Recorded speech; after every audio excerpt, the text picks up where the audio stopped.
सर्दी, ये गर्मी, ये बारिश, ये धूप, ये चेहरा, ये कद और ये रंगो रूप। दरिंदों चरिंदों पे काबू दिया, तुझे भाई देकर के बाजू दिया। बहन दी तुझे और शरीके सफर, ये रिश्ते ये नाते कराना ये कर। ये औलाद भी थी, ये वालिदैन, अलिफ लाम मीम काफ और ऐन रैन। ये अक्लो जहानत शऊर और नजर, ये बस्ती ये सहना ये खुशकी ये तर। ठीक है, क्लिपिंग कर लें। ईसा को सुन लिया, इसके भाई मूसा को अगर ना सुने सर तो जाती होगी। अगर आपकी इजाज़त हो तो 1 मिनट उसका भी ले लें। इसका भाई मूसा भी उधर। मूसा जी तो वो शख्स के जिससे मैं मोहब्बत नहीं करता, हंसता है मुझे देख के नफरत नहीं करता। पकड़ा ही गया हूँ तो मुझे दाढ़ पे खींचो, सच्चा हूँ मगर अपनी वकालत नहीं करता। क्यों बख्श दिया मुझसे गुनाहगार को मौला, मुंसिफ तो किसी से भी रियायत नहीं करता।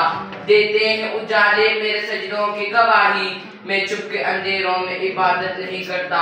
लोग ये समझे कि यहाँ जख्म खुदा है, मैं ऐसे मिसालों की ज़ियारत नहीं करता। दुनिया में कतील उसका मुनाफिक नहीं कोई, जो जुल्म तो सहता है बगावत नहीं करता।